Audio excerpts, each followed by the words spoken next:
Hello everybody, welcome once again. This is second video in line with the polity consolidation series, and in this video I would be completing a major chunk, and post that we would be starting revising the economy thing. Okay, let's get started.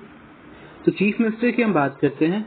Constitution has not specified procedure for selection of chief minister.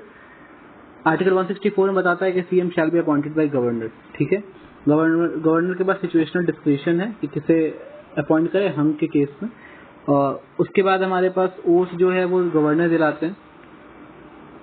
State COM जो है वो 15% से ज़्यादा नहीं होगा. 91 CA 2003 में ये specify किया गया था. लेस देन 12 नहीं होगा. ठीक है, और उसके बाद हम देखेंगे कि कॉन्स्टिट्यूशनल रिक्वायरमेंट है to have minister in charge of tribal welfare for state of MP, Jharkhand, Chhattisgarh and Orissa. इसके लिए कोड है 36 मौज MOJ. Article 164 principle of collective responsibility of state council of minister. ठीक है, 164(2) में है. स्टेट लेजिस्लेचर देखेंगे आर्टिकल 168 से 212 तक. पार्ट 6 में ओनली 6 स्टेट के पास बाइकैमरल सिस्टम है. उसका कोड है बम कैट. ठीक है, उसके बाद parliament can abolish legislative council और create it if concerned state legislature assembly passes a resolution with a special majority, and वो सिंपल मेजॉरिटी से ऑफ पार्लियामेंट पास होके लेजिस्लेटिव काउंसिल बनती है. ठीक है, स्ट्रेंथ जो है वो 600 मिनिमम है, मैक्सिमम 500 है, और मिजोरम की 40 और नागालैंड की 46 है. अरुणाचल प्रदेश, सिक्किम और गोवा की 30 पे फिक्स्ड है. Some member of Legislative Assembly of Sikkim and Nagaland are elected indirectly, क्योंकि वो autonomous district councils में आते हैं. 87C 2003 में delimitation of constituency as per 2001 census है. ठीक है, स्टेट लेजिस्लेटिव काउंसिल का जो स्ट्रेंथ होगा 1/3 ऑफ स्ट्रेंथ ऑफ SLA होगा मैक्सिमम, और 40 मिनिमम होनी चाहिए.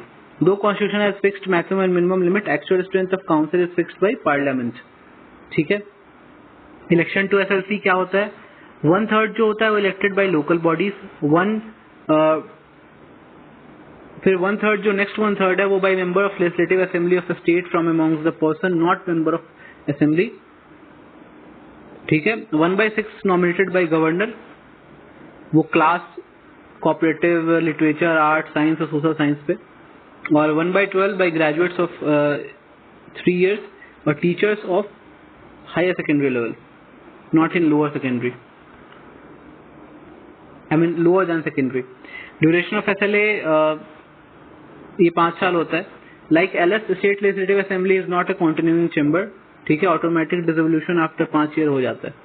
Duration of SLC like LS it is also continuing chamber. 1/3 member retire every 2 years. 25 साल SLA के लिए, 30 साल SLC के लिए. ठीक है, disqualification of SLA and SLC देखते हैं. Constitution not a citizen, office of profit होनी चाहिए. अगर होगा तो डिस्क्वालीफाई हो जाएंगे. अनसाउंड माइंड, इंसॉल्वेंट या अनडिस्चार्ज होंगे. अनडिस्चार्ज इंसॉल्वेंट होंगे तो भी वो डिस्क्वालीफाई है. नेक्स्ट जो है वो डिस्क्वालीफाइड अंडर पार्लियामेंट लॉ. इसमें पार्लियामेंट लॉ बनी ROP है 1951 की. ठीक है, इसमें अगर गिल्टी मिले तो करप्ट प्रैक्टिसेस और अगर आपने बहुत सारे क्राइम किए हैं तो आप डिस्क्वालीफाइड हो जाएंगे. तो 2 साल प्लस 6 साल तक वो बैंड रहता है इंसान. ठीक है, एज पर 10 शेड्यूल देखेंगे. डिफेक्शन ये डिसाइड किया जाता है बाई स्पीकर और chairman, not governor. But parliament वाला जो ROP है और ये सब केसेस से डिस्क्वालिफिकेशन, इसमें प्रेसिडेंट और सुप्रीम कोर्ट कर रहा होता है या फिर गवर्नर और हाई कोर्ट कर रहा होता है. ठीक है, नेक्स्ट हम देखेंगे कॉन्स्टिट्यूशनल का official language of state. Constitution देता है हिंदी और English to be languages for the transaction business in state legislature assembly. Use of mother tongue can be allowed by presiding officer. ठीक है,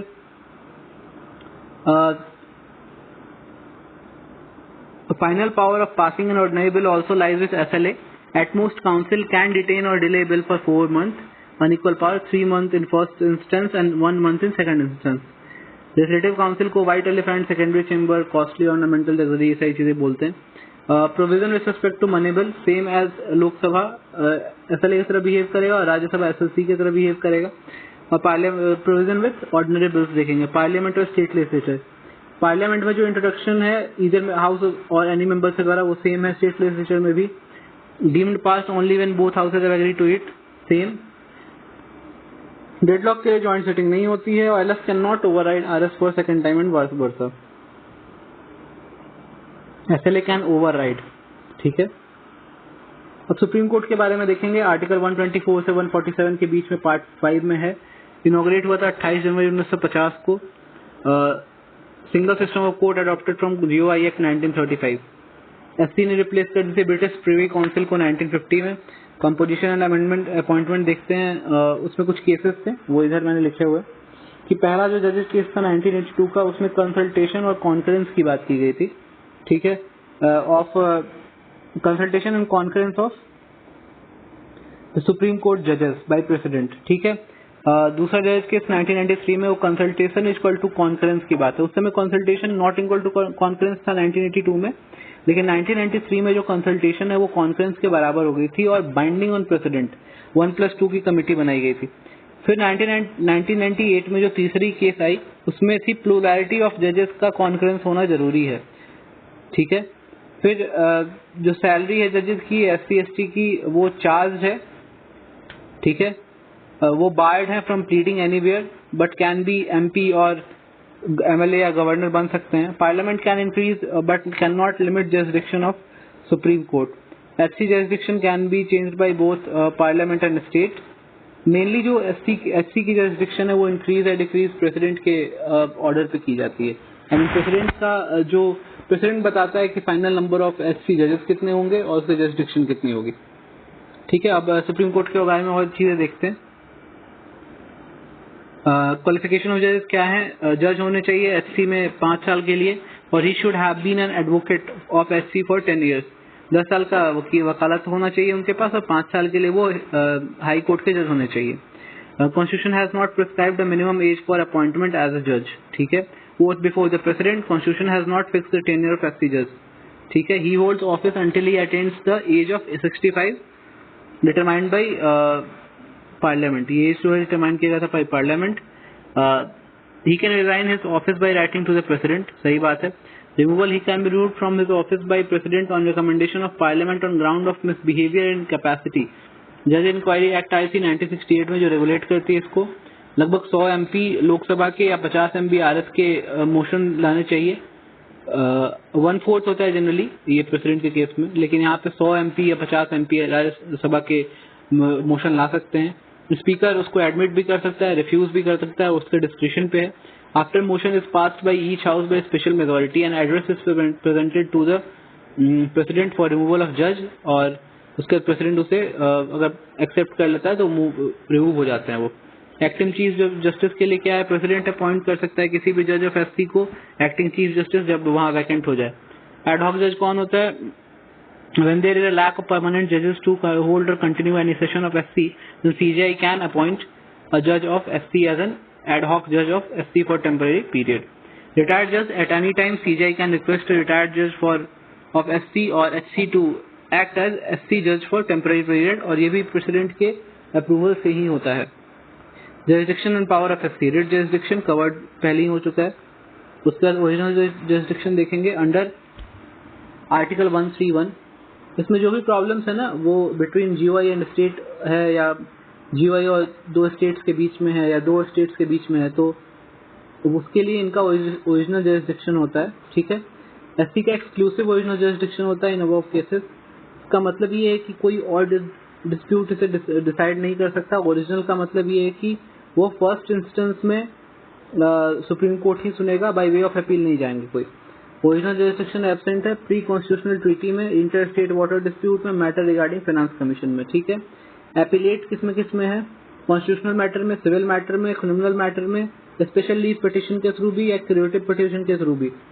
एडवाइजरी जरिस्डिक्शन क्या है? आर्टिकल 143 में 2 कैटेगरी के मैटर पे एडवाइजरी होती है सुप्रीम कोर्ट की, क्वेश्चन ऑफ लॉ या फैक्ट ऑफ पब्लिक इंपॉर्टेंस, और दूसरा डिस्प्यूट अगर अराइज हो रहा है प्री कॉन्स्टिट्यूशनल ट्रीटी से तो उसमें एससी बाउंड होता है टू एडवाइस प्रेसिडेंट, लेकिन पहले केस में नहीं होता। पावर ऑफ जुडिशियल रिव्यू देखेंगे, it is power of SC to examine constitutionality of legislative enactment and executive order of both state and central government. और हाई कोर्ट भी जुडिशियल रिव्यू कर सकता है सेंट्रल लॉज की भी। दूसरे पावर सुप्रीम कोर्ट क्या है कि डिसाइड कर रहा है dispute regarding election of president and vice president, inquire into conduct and behaviour of chairman and member of UPSC. Article 124A के अंतर्गत एनजेएसी मेंशन्ड है। आर्टिकल 130 में सीट ऑफ एससी है जो कि chief justice of India on approval of president move कर सकते हैं। आर्टिकल 142 में क्या है, enforcement of decrees and orders of SC and orders as to discovery etcetera. ठीक है। उसके बाद article 143 power of president to consult supreme court. Article 136 special leave petition not to army tribunals etcetera. Article 137 में judicial review एक जगह लिखा हुआ है। 142 में कंप्लीट जस्टिस की बात की जाती है, उसी के अंतर्गत क्यूरेटिव पिटिशन भी आता है। आर्टिकल 129 में court of record and power to punish है। High Court institution of SC originated in 1862 when SCs were set up at Calcutta, Bombay and Madras। तो 1866 में फोर्थ SC बना इलाहाबाद में। 7C या 1956 कहता है कि बहुत सारे जगह पे आप मतलब 2-3 स्टेट के लिए एक हाई कोर्ट बना सकते हैं। एट प्रेजेंट 25 हाई कोर्ट हैं अभी। जजेस of SC are appointed by president के द्वारा अपॉइंट किए जाते हैं और इनकी जो सैलरीज है वो स्टेट कंसोलिडेटेड फंड से आती है, बट जो पेंशन है वो सेंट्रल कंसोलिडेटेड फंड से आती है।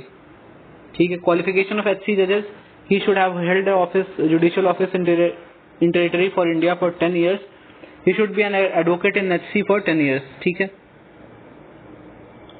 ओथ बिफोर गवर्नर 62 की उम्र तक ये होल्ड करते हैं। Resignation to president, removal by president on recommendation of parliament, same grounds है। एक्टिंग चीफ जस्टिस, ये सारी चीजें सेम है। जुरिडिक्शन, ओरिजिनल जुरिडिक्शन एडमिरल्टी और कंटेम्प्ट ऑफ कोर्ट में भी होता है इनका। ठीक है। फाइनेंशियल या रेवेन्यू मैटर्स में भी। Appellate jurisdiction, HC is primarily a court of appeal in both civil and criminal matters in a state. Supervisory क्या है कि over all courts and tribunal functioning in its territorial jurisdiction except military court.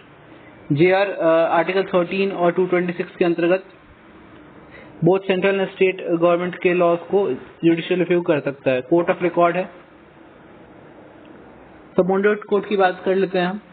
इसमें क्या है, appointment, posting and promotion of district जज in state are made by the governor in consultation with HC. Appointment of person other than district जज to judicial service of state are made by governor after consultation with SPSC and high court.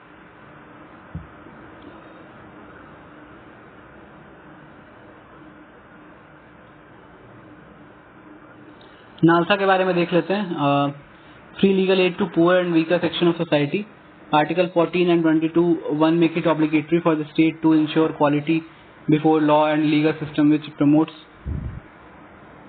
Justice on basis of equal opportunity to all. ठीक है। ADR है, alternate dispute resolution mechanism है। Lok Adalat one of the component of ADR. Civil court का power होता है इसका। पहला लोक अदालत जो वो गुजरात में बनी थी 1982 में। इसको स्टैट्यूटरी स्टेटस मिल जाती है 1987 में। कोई कोर्ट फी नहीं लगेगी, लेकिन जो अवार्ड होगी वो बाइंडिंग होती है और कभी अपील नहीं की जा सकती। ठीक है। नेक्स्ट, परमानेंट लोक अदालत को परमानेंसी मिल जाती है बाद में। ये एक चेयरमैन, इसका ये शैल कंसिस्ट ऑफ चेयरमैन जो कि डिस्ट्रिक्ट जज या एडिशनल डिस्ट्रिक्ट जज के रैंक का होगा। ठीक है, या उससे ऊपर का होगा। No jurisdiction on non compoundable laws. Compoundable laws वो लॉज होते हैं जिनको सेटलमेंट किया जा सकता है। ठीक है। अवार्ड फाइनल और बाइंडिंग है ऑन ऑल पार्टीज। ठीक है। और नालसा के अंतर्गत कुछ पर्सन एलिजिबल हैं, जैसे फीमेल और मेल या लोअर कास्ट के पीपल या ट्रांसजेंडर्स या SC ST, industrial worker, disaster वाले victims, disabled, custodial victims, human trafficking के विक्टिम्स। ठीक है। कोई भी केस अगर पेंडिंग है before any court any matter in jurisdiction but not yet brought, तो वो भी मंगाया जा सकता है। Matrimonial, land law, worker issues, slum, consumer electricity, telephone, ये सारी चीजें नॉन कंपाउंडेबल होती हैं, जिसको लोक अदालत में सेटल किया जा सकता है। ये सुओ मोटो भी आ सकता है। Court can take easily, can be taken by application, और एक पार्टी अगर बात करती है कि मैं जाऊंगा तो भी किया जा सकता है। ग्राम न्यायालय लॉ कमीशन के 114th रिपोर्ट में मेंशन किया गया था। तो ग्राम न्यायालय एक्ट 2008 के अंतर्गत Gram Nyayalaya at grass root level establish किया गया। ठीक है। Access to justice to citizen at the door step, सारे पंचायत में इंटरमीडिएट लेवल पे है ये। Gram Nyayalaya shall be consist of judicial magistrate of first class and presiding officer nyayadhikari shall be appointed by state government in consultation with HC।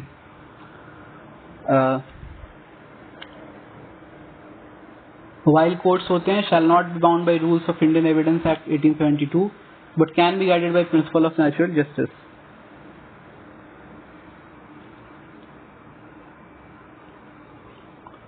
Appeal जो है वो criminal cases में court of session में होगा। विद इन 6 months केस को dispose करनी है। Family court 1984 में 59th लॉ रिपोर्ट आई थी, 1974 में उसी के बेसिस पे बनी। CRPC 1976 इंक्लूड सारे उसमें जितने भी सूट्स थे वो भी इंक्लूड करता है ये। State government in consultation with HC appoint करते हैं इसके मेंबर्स को। Obligatory on state government to appoint for more than 1 million या 10 लाख से ज़्यादा पॉपुलेशन का एरिया हो, वहाँ पे उनको फैमिली कोर्ट एस्टैब्लिश करना पड़ेगा। ये डिवोर्स, एलिमनी, उसके बाद गार्जियनशिप और इन सारी चीज़ों को जनरली डील करता है।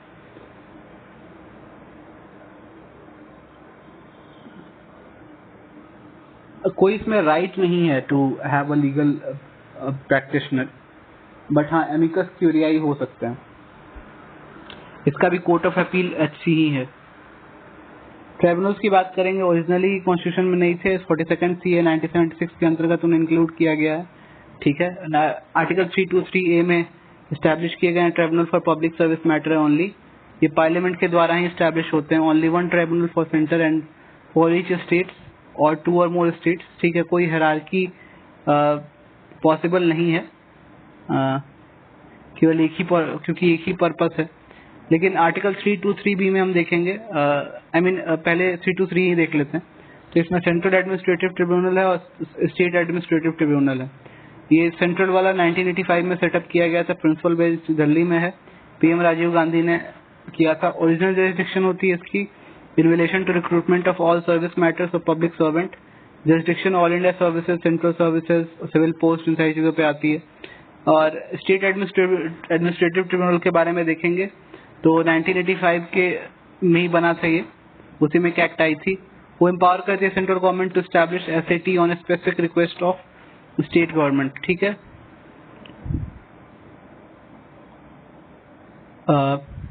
फिर 323B के अंदर जो ट्राइब्यूनल्स हैं उनको देख लेते हैं।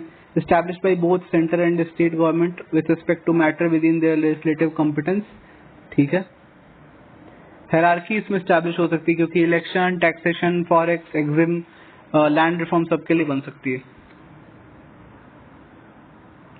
इन दोनों में सुप्रीम कोर्ट का जो जरिस्डिक्शन है वो एक्सक्लूड कर दिया जाता है, लेकिन supreme court special leave petition article 136 के अंतर्गत इन्हें ट्राई कर सकता है। जुडिशियल रिव्यू बेसिक स्ट्रक्चर है, कहीं भी मेंशन नहीं है। आर्टिकल 13, 32 और 226 के अंतर्गत काम कर रहा है। ठीक है। जुडिशियल रिव्यू और 9th schedule. Article 31B saves the act and regulation included in 9th schedule from being challenged. ठीक है। बट IR कोयलो केस 2007 में कहा गया था कि ब्लैंकेट इम्यूनिटी नहीं मिलेगी। PIL एक इंस्ट्रूमेंट है। ठीक है। सोशल इंटरेस्ट लिटिगेशन भी कहते हैं। VR कृष्णा और PN भगवती ने इसको पायनियर किया था। पंचायती राज इंस्टीट्यूशन देख लेते हैं, कुछ कमिटीज थे। इसका कोड है bag STG। Balwant Rai Mehta, Ashok Mehta, GVK Rao, LM Singhvi, PK Thungon and Gadgil committee. Rajiv Gandhi ने इसको पहली बार ट्राई किया था, but 165th constitutional amendment bill के तहत। ठीक है। बट वो अपोज हो गई थी क्योंकि राज्यसभा ने उसे अपोज कर दिया था। VP सिंह की गवर्नमेंट भी फेल हो गई थी इसको लाने में, लेकिन नरसिम्हा राव गवर्नमेंट लेके आती है 73 CA 1992 में। 24 अप्रैल 1993 से ये लागू हो चुका है, विथ इफेक्ट में है। ठीक है। 73rd CA 1992 देखेंगे हम। इसमें क्या है कि पार्ट 9 ऐड की गई 243 to 243 ओ आर्टिकल। 29 आइटम्स दिए गए हैं 243 जी में। कॉन्स्टिट्यूशनल स्टेटस दिया गया टू PRI। आर्टिकल 40 के स्पिरिट के अंदर ये बनाई गई। फीचर्स क्या है? ग्राम सभा एक बॉडी है जो कि person registered in electoral rolls of that village comprise होंगे। 3 tier के स्ट्रक्चर हर स्टेट में बनानी ही है, और उस स्टेट में इंटरमीडिएट लेवल पे ही पंचायत बनानी पड़ेगी जिसकी 20 लाख से ज़्यादा पॉपुलेशन एक्सीड कर रही है। अगर नहीं कर रही है तो ज़रूरी नहीं है intermediate level banana. Election to member and chairperson. All members at every tier are directly elected by people. Chairperson at intermediate and district level indirectly elected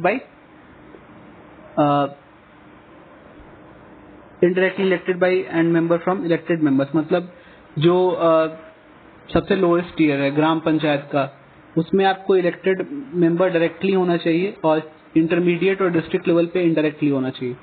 chairperson of panchayat at village level is elected in such a manner as a state legislature determines. ठीक है। Reservation of seats SC/ST के लिए उनके population के proportion में, और जो women है उनके लिए 1/3। State legislature shall provide for the reservation to office of chairperson in panchayat at village और any other level for SC and ST। ठीक है। अब legislature of a state to make any provision for reservation of seats in any panchayat और offices of chairperson in panchayat at any level in favour of backward classes, ये भी किया जा सकता है, but state legislature would decide it. Duration 5 year term में at every level, और अगर वो before the completion of term हो जा रहा है तो जो दोबारा पंचायत बनेगी वो उतने ही टर्म के लिए होगी, और अगर 6 महीना से कम का वक्त बचा है तो दोबारा इलेक्शन करवाने की कोई जरूरत नहीं है। डिस्क्वालिफिकेशन क्या है? If is disqualified under any law made by state legislature. ठीक है। और डिस्क्वालिफिकेशन इस बेसिस पे नहीं होगी कि उसने उम्र 25 साल की पूरी नहीं की है। 21 साल ही चाहिए पंचायती राज इंस्टीट्यूशन में इलेक्ट होने के लिए।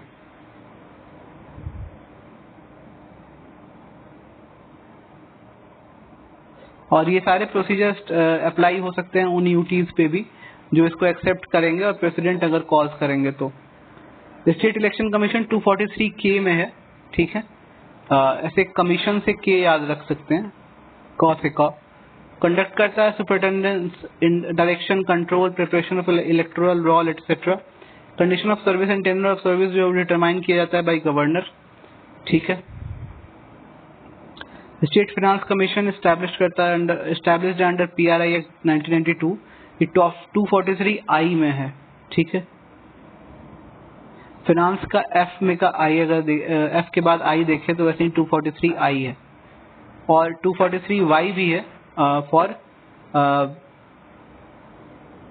Municipal committees. Provision of PRI applicable to UTs but subject to such exception and modification as President may specify।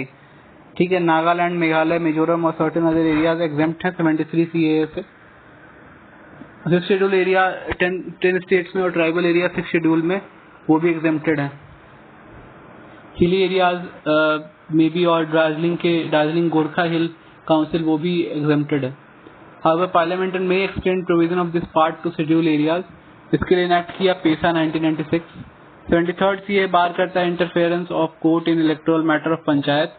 No election to any panchayat be question except by an election petition presented to such authority and manner as provided by state legislature। ठीक है। 29 functional items हैं 11 schedule की। इसमें social forestry, farm forestry, minor forest produce, small scale industry, library, culture activities, ये सब है वहाँ पे। कंपल्सरी प्रोविजन क्या है? ऑर्गेनाइजेशन ऑफ ग्राम सभा कंपल्सरी प्रोविजन है। स्टैब्लिश करना पंचायत एट 3 लेवल्स। ठीक है। डायरेक्ट इलेक्शन ये भी कंपल्सरी है। Indirect election to chairperson of panchayat and intermediate and district level. अगर किसी ने पूछ लिया indirect election to chairperson of panchayat at Gram Panchayat level वो कंपल्सरी है या नहीं है, तो कंपल्सरी नहीं है, वो वॉलंटरी प्रोविजन है। मिनिमम एज 21 ईयर्स होना चाहिए, ये भी कंपल्सरी है। Reservation of seat to SC and ST और वुमेन कंपल्सरी है, OBC वाला कंपल्सरी नहीं है। वॉलंटरी क्या है? पावर देना ही वॉलंटरी है, मजे की बात तो यही है। Manner of election of chairperson, representation to backward class, representation to MP and MLA, devolution of power and responsibilities, granting financial power to panchayat. मतलब पैसा देंगे नहीं, लेकिन ये सब कुछ कंपल्सरी करेंगे। पैसा पार्ट 9 ऑफ कॉन्स्टिट्यूशन में पे एप्लीकेबल नहीं है, लेकिन 10 स्टेट्स ऑफ 5th शेड्यूल जो हैं उन पे एप्लीकेबल हैं ये।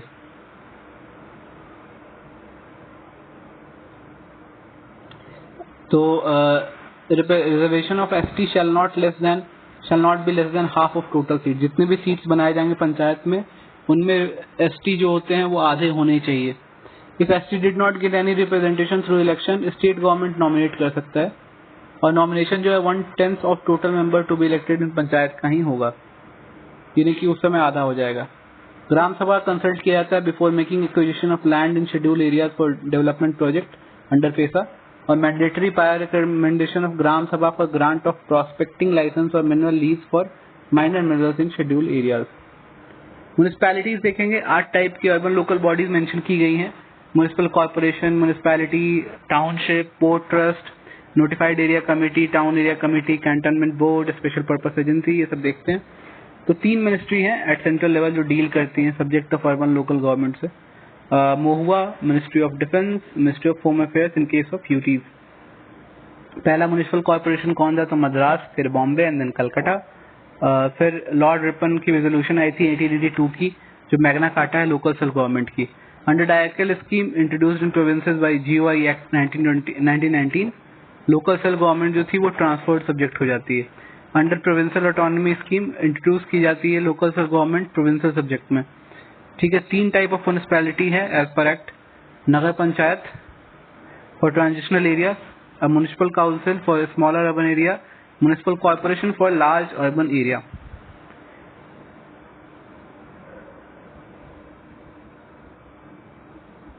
लेकिन अगर कोई भी अर्बन एरिया है जिसकी म्युनिसिपल सर्विसेज जो प्रोवाइड की जाती है बाय इंडस्ट्रियल एस्टैब्लिशमेंट, तो गवर्नर स्पेसिफाई कर सकता है इंडस्ट्रियल टाउनशिप उसे। ठीक है, all member of municipality shall be elected directly through territorial constituencies called wards. Ward committee भी होती है, बाय स्टेट लेजिस्लेचर बनेगी। रिजर्वेशन सेम है पंचायत की तरह, ड्यूरेशन भी सेम है, वर्सेस क्वालिफिकेशन भी सेम है। Area exempted under 74 CA, 10 states in 5th schedule and 10 tribal areas under 6th schedule. DPC, district planning committee, 4/5 member of district planning committee are elected by elected members of district panchayat and municipalities in district from among themselves. ठीक है, metropolitan area वो area है जिसका population 10 lakh से ज्यादा हो जाएगा, 1 और मोर डिस्ट्रिक्ट को कंप्राइज कर सकता है ये। म्युनिसिपल प्लानिंग कमेटी क्या है? प्रिपेयर करेगा ड्राफ्ट डेवलपमेंट प्लान हर मेट्रोपॉलिटन एरिया के लिए, और 2/3 मेंबर जो है वो इलेक्टेड मेंबर होने चाहिए म्युनिसिपैलिटीज के। ठीक है, तो 4/5 मेंबर ऑफ DPC जो होने चाहिए वो डिस्ट्रिक्ट पंचायत के मेंबर्स होने चाहिए म्युनिसिपैलिटी के, और यहाँ पे 2/3 मेंबर्स जो है वो म्युनिसिपैलिटीज के मेंबर होने चाहिए, elected members. Next notified area committee देखेंगे, और फिर कुछ और बॉडीज हैं। Notified area committee for administration of 2 types of area. ठीक है, पहला fast developing town and industrialisation and town not yet fulfil all the necessary condition for constitution of municipality. ठीक है, ये इंटायरली नॉमिनेटेड बॉडी है, ये याद रखनी है। मैं notified area committee entirely nominated body है। ठीक है, टाउन एरिया कमेटी क्या है? ये ऑन विल है, मे बी होली हो सकता है, होली इलेक्टेड हो सकता है, होली नॉमिनेटेड हो सकता है, या पार्टली इलेक्टेड और नॉमिनेटेड हो सकता है। ठीक है, कैंटोनमेंट बोर्ड क्या है? Established for civilian population in cantonment area under cantonment act of 2006 by central government. Defence ministry का एडहॉक इसके ऊपर उसका रेगुलेशन होता है। पार्टली इलेक्टेड है 5 साल के लिए, और पार्टली नॉमिनेटेड है। ठीक है, मिलिट्री कमांडिंग स्टेशन के एक्स ऑफिशियल चेयरमैन होते हैं इसके, military officer. President of India appoint करता है executive officer of cantonment board. He implements all resolution and decision of board. Township क्या? Established by large public enterprises to provide civic amenities to its staff and workers who live in house colonies built near plant. कोई भी इलेक्टेड मेंबर नहीं होता है, totally ये nominated member है। टाउनशिप भी। Port trust to manage and protect ports to provide civic amenities, जैसे Mumbai, Kolkata, Chennai. Special purpose agency क्या है? फंक्शन बेस्ड है, एरिया बेस्ड नहीं है। स्टैट्यूटरी बॉडी है बाय स्टेट लेजिस्लेचर और as department as deputed by executive resolution. Municipal corporation की 3 authorities होती हैं, काउंसिल होती है म्युनिसिपल काउंसिल, फिर स्टैंडिंग कमेटी, फिर म्युनिसिपल कमिश्नर होता है। ठीक है, municipal commissioner is chief head of municipal corporation, appointed by state government, member होता है आईएएस का। Mayor is head of council, 1 साल का रिन्यूएबल टर्म होगा इसका, presiding over meeting of council. Municipalities के 3 अथॉरिटीज होते हैं, काउंसिल, स्टैंडिंग कमेटी और chief executive officer. Council councillors होते हैं जो डायरेक्टली इलेक्टेड होते हैं, उसे चीफ एग्जीक्यूटिव ऑफिसर अपॉइंट किया जाता है बाय स्टेट गवर्नमेंट, वो रिस्पॉन्सिबल होता है day to day general administration के लिए। शेड्यूल एंड ट्राइबल एरियाज के बारे में देखेंगे, पार्ट 10 आर्टिकल 244 में मेंशन है। कॉन्स्टिट्यूशन इन्विसाज करता है special system for administration for certain areas designated at schedule areas और ट्राइबल एरियाज। तो शेड्यूल में वही एडमिनिस्ट्रेशन और कंट्रोल है ऑफ 4 स्टेट्स, ठीक है, मतलब एक्सेप्ट 4 स्टेट्स, जो भी एसटी एरियाज हैं या एससी एरियाज हैं, ठीक है। दूसरे प्लेसेस में जैसे आंध्र प्रदेश, उड़ीसा वगैरह हो गए, जहाँ पीवीटीजीज रहते हैं, 25 पीवीटीजीज हैं अभी हमारे कंट्री के। 6 शेड्यूल में एटीएमएम या एएमटीएम जो भी बोल रहे हैं, आंध्र प्रदेश, मेघालय, त्रिपुरा, मिजोरम, ठीक है, इनका रेगुलेशन एडमिनिस्ट्रेशन है। Declaration of schedule area, president empower है शेड्यूल एरिया डिक्लेयर करने के लिए, वही इंक्रीज और डिक्रीज कर सकता है in case of schedule areas of schedule 5, ठीक है। और गवर्नर empowered है to direct that any particular act of parliament और state legislature does not apply to the schedule area और apply with some modification and exception. और under 6 schedule क्या है कि governor is empowered to organise and reorganise the autonomous district, ठीक है। Thus governor can increase or decrease their areas or change their names, ठीक है। Act of Parliament state shall not apply to autonomous district and autonomous region or apply with modification, ये governor ही तय करता है। और governor of Assam can declare that legislation of a center does not apply in tribal areas in Assam or apply with the changes of or modifications। President के पास similar powers हैं मिजोरम, मेघालय और त्रिपुरा के case में। लॉ कमीशन ऑफ इंडिया के बारे में देखेंगे, ad hoc executive body है, बाय ऑर्डर ऑफ जीओआई बनता है। मेंबरशिप क्या है, चेयरमैन रिटायर्ड एससी जज या चीफ जज ऑफ एचसी होता है। 4 फुल टाइम मेंबर्स होते हैं, मैक्सिमम 5 पार्ट टाइम मेंबर्स होते हैं। 2 एग्जीक्यूटिव ऑफिशियल होते हैं, secretaries of department of legal affairs and legislative department, ठीक है। Next we have first law commission 1833 में मैकॉले के नाम मैकॉले आए थे, टीवी मैकॉले। और उसके बाद इंडिपेंडेंट इंडिया में एमसी सेतलवाद थे, जिनकी 3 साल की टर्म होती है लॉ कमीशन की। ईडी जो है वो उसका सिलेक्शन कमेटी क्या है, CVC plus 2 vigilance commissioners other, secretary of ministry of home affairs, department of personal and training, department of revenue. Under department of revenue या मिनिस्ट्री ऑफ फाइनेंस काम करता है ये इसकी जो इन्फोर्समेंट 2 इन्फोर्समेंट्स करते हैं, फेमा और ये पीएमएलए की या फ्यूगिटिव ऑफेंडर एक्ट 2018 की भी। कैबिनेट सेक्रेटरी क्या है, ये एक्स ऑफिसियो हेड हैं of civil services board, cabinet secretariat, IAS और civil services under rules of business of government, ठीक है। अपॉइंट किए जाते हैं बाई अपॉइंटमेंट कमीशन, टर्म 4 साल का होता है, ठीक है। फंक्शन क्या है, चेयरमैन है committee of secretaries of administration, ठीक है। Senior adviser to PM, assistance to COM, responsible for administration of transaction of business rules 1961 and allocation of business rule 1961, ठीक है। Principal adviser to PM, appointment by appointment committee of cabinet, PM को advice करते हैं। Staff selection commission attached office है DoPT का, establish होता है subordinate service commission इन 1975, उसका एसएसपी हो गया 1977 से, स्टैट्यूटरी नहीं है। Controller general of account not a constitutional body but derives power from article 150 under department of expenditure, ministry of finance, ठीक है। तो ईडी जो है वो डिपार्टमेंट ऑफ रेवेन्यू के अंदर है, और सीजीए क्योंकि इससे पैसे खर्च होते हैं तो डिपार्टमेंट ऑफ एक्सपेंडिचर के अंतर्गत है। जीएसटी काउंसिल और मतलब सीजीए जो है कॉम्प्ट्रोलर जनरल ऑफ अकाउंट है, वही कैडर मैनेजमेंट करते हैं इंडियन सिविल अकाउंट सर्विस का, ये ग्रुप बी ऑफिसर्स होते हैं, ठीक है। जीएसटी काउंसिल 101वां अमेंडमेंट एक्ट 2016 के अंतर्गत आया था, आर्टिकल 279A प्रेसिडेंट कंस्टिट्यूट करता है, यूनियन रेवेन्यू सेक्रेटरी एक्ट करता है ex officio secretary to the council.